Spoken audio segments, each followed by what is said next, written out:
Hello, what's up guys? Share ko lang guys kung paano mag-adjust ng handbrake ng Toyota Hiace van.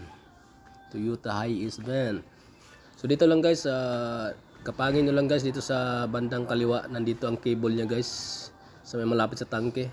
So gamit lang kayo guys ng 12 mm na open or close pack rinse pa kaya. So dito lang ikot-ikotin nyo lang guys, adjust lang kayo kung saan nyo gusto, saan compatible yung hila nyo sa adjustment.